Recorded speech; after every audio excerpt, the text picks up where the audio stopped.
The mediocre beasts and the crime of Grindelwald. One crime. They look fat. Yawn. I'm a Ravenclaw. Yes, I am a Gryffindor. Really? I've taken the tests multiple times. I always end up Gryffindor or Ravenclaw. That's why I own both. You meddle with it to become Gryffindor. No! Oh, you're so annoying. Every time I take the hybrid test, like what hybrid are you? I always come out Gryffindor. Oh, okay, I'm always Gryffindor. I feel like you're a Gryffindor Slytherin. Yeah, I would be a Gryffindor. Slytheridor. Yeah, okay. Hello and welcome back to Cuckoo for Books. My name is Salve. My name is Alex. He's my special friend. I'm her boyfriend. Yee. Today we're gonna do a movie review of The Crimes of Grindelwald. Clap! Good boy. So did you like the movie? I enjoyed it. Yeah. To some extent. I feel like I can't ever go like, this movie sucks, it was so bad. We all know the next movie I'm gonna throw my money at. Yeah, like, I mean, I'm gonna be there. I can't deny the impact Harry Potter had on me as a child.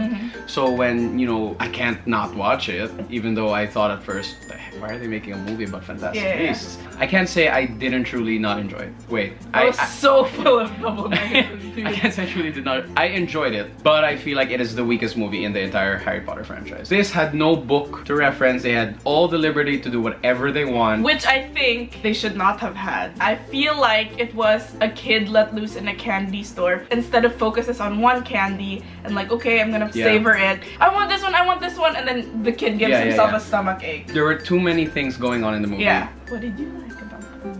One of my favorite parts about the film was when Grindelwald was addressing the entire pureblood rally, and then he talked about World War II and that they were trying to stop World War II from happening. And I really like that because ever since, you know, when I read the Harry Potter books when we were younger, I always figured out, like, you know, with the wizarding world, did they not bother to stop real world scenarios or problems? So when they talked about World War II, they addressed it. It's like, oh my, are they actually gonna talk about what the wizarding world did during that period of time? So it's interesting to see that Grindelwald's motivation for me was, yeah, he makes sense. Like he uses the skull bong, which we don't get. Like it's apparently he can see the future now. Yeah. But then again, there have been wizards who have Trelawney can. So but she could never do it on purpose. She was never like, yeah, he wasn't. I'm gonna have a vision right now. Like it was like. Ugh. So that part I like. Again, I do like the Fantastic Beasts part. Whenever time there is even though they really didn't do anything with it this movie, but I like the Kelpie scene. Like it was useless when he goes underwater. Oh yeah, it was absolutely it was unnecessary. But I don't know. It could have been necessary to show that, you know, it's Newt's thing. Whatever animal he comes across, he can handle it. Yeah. Right? So even if the Chinese dragon. No, the Chinese cat lion. Yeah, that one worked really well. Of course, CGI is always top notch. I think it was a lot better than the first movie. I noticed the first movie, whenever Newt would like touch the Thunderbird, like you could tell it was fake. But then this time, like whenever he would interact, it felt like a lot more natural. Yeah, actually. Yeah, those are the things that stood out for me for the movie. Other than that, I like the score. This time around, I noticed the score. The one that stood out for me was not Hedwig's theme, but when Grindelwald was first walking the streets. Ah, yeah, that's like a powerful scene. When he was his only crime. His only crime. I like the music there. What part did you like? What did I like? I like Hogwarts. I liked all the Hogwarts scenes. You don't like the Hogwarts scenes, though. Going into things I didn't like about the movie? Wait, okay, fine. I'll say what I liked. I really liked everything that took place at Hogwarts. I get why. I liked it because it's like, we're back. You know, we had 8 movies.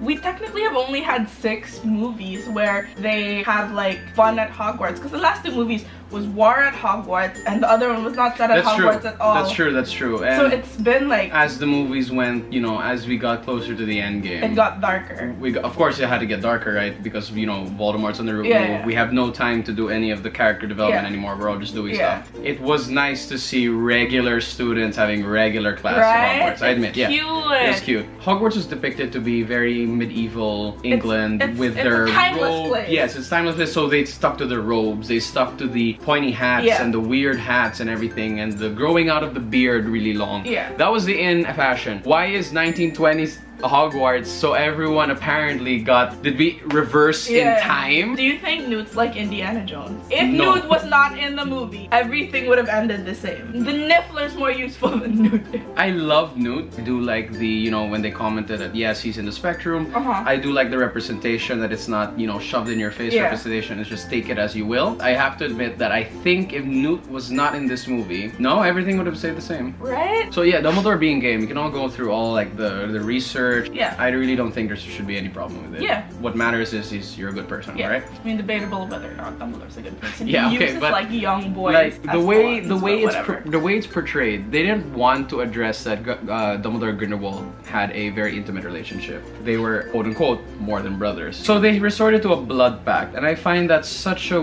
weak.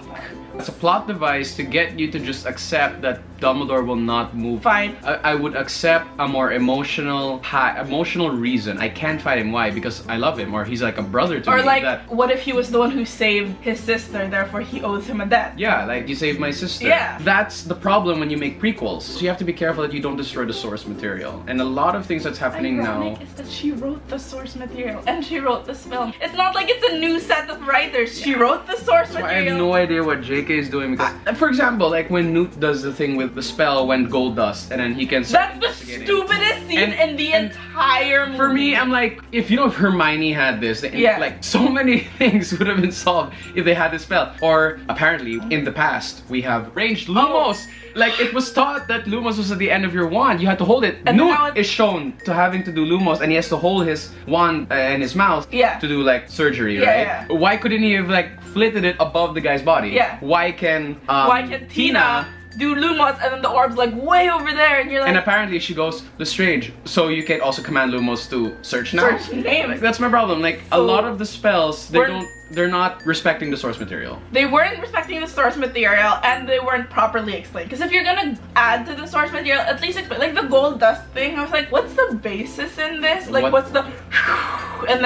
And then it's like... And not to mention, Newt's not an Auror. Why does he have the ability to do this super investigation technique, but it seems no other Auror can do that? Yeah, like if I could erase one scene, it would be that. Not even the Lestrange plot, I'll keep that, but I would delete the whole gold powder scene. Did you notice he turned his wands into an ear?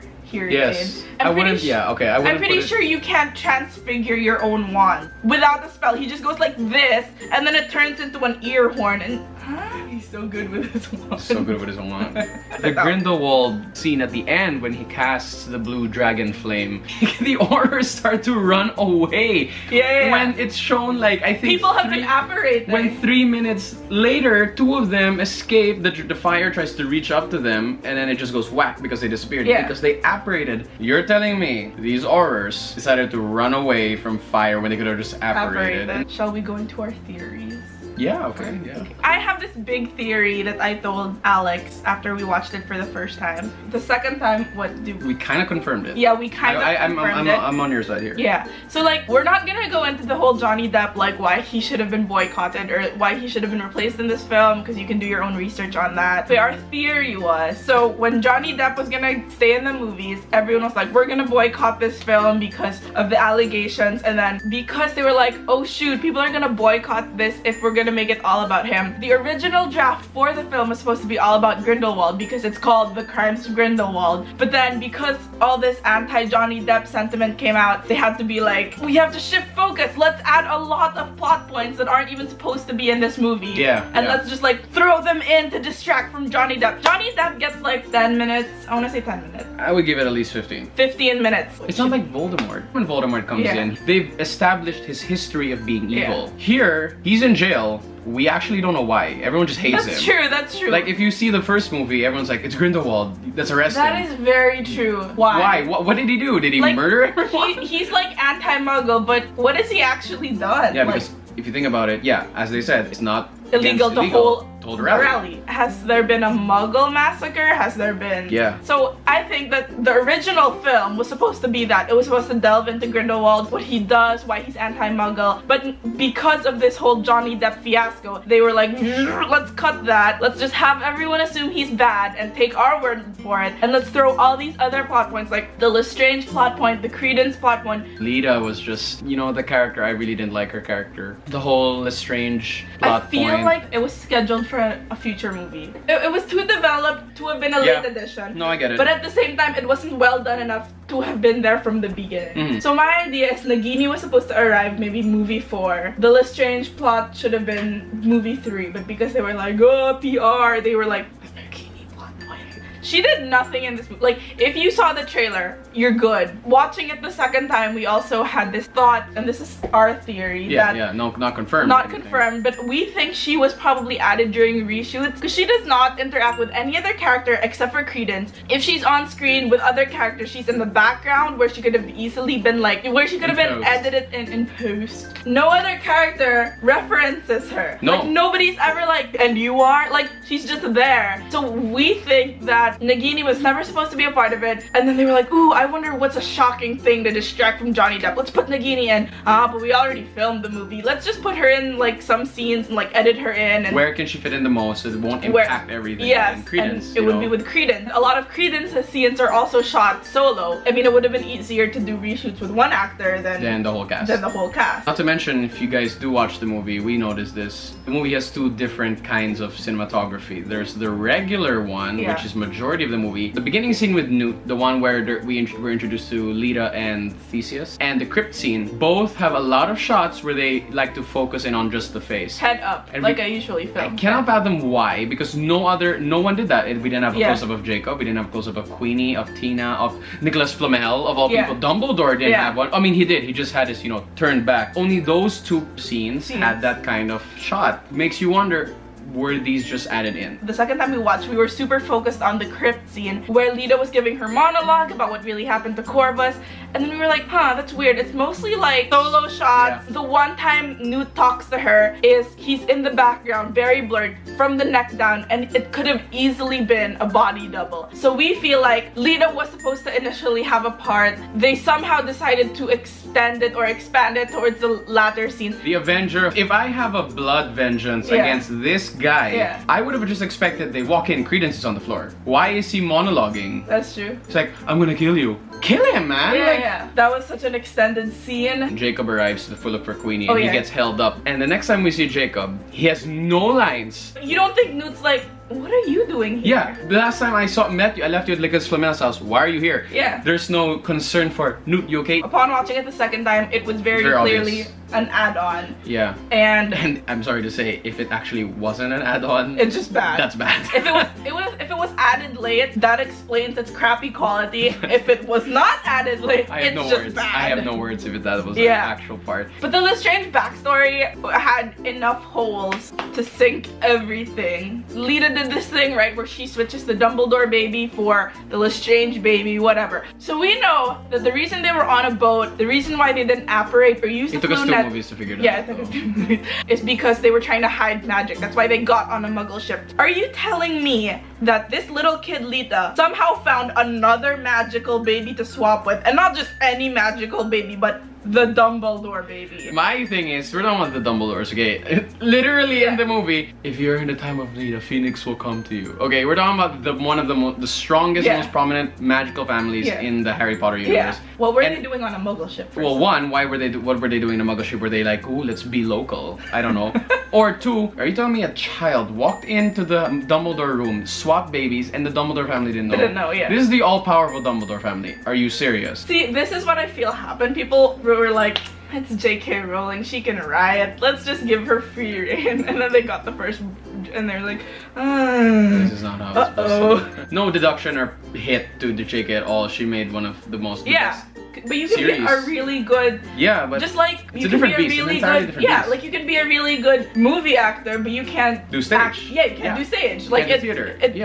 You can be a fantastic fiction writer and just be crap at writing screenplays. Yeah, no, this is just a nitpick. It begs the question, every time you do these prequels, why is the main character insert not in the X mainline series? Newt is so powerful. Dumbledore lived so long, why can't Newt? And why isn't Newt sending magical beasts to help Harry? So what's your final verdict on this film? It had enjoyable parts. Yeah. It had really bad parts. And it had parts that left me really confused. If you had split the movie, it would have made two great movies. Since they mixed it together, yeah, it's just crappy. Props to all the actors. Honestly, they all did a wonderful Actually, job. They carried it. Yes. There are no bad actually, actors. there was no one that I really didn't like. Well, except maybe Nagini, but just because I don't like her character. Claudia Kim did not have the opportunity to stretch yes, her skills, to do anything, because she was basically just like this wallflower. Oh, Credence. It's a pause movie. So I wouldn't recommend watching it in the theaters where you cannot pause. It's one of those movies where you have to be like, pause, what just happened? Yes, pause, what just happened? Let's discuss. And that about does it for our Crimes of Grindelwald movie review. So you can follow her.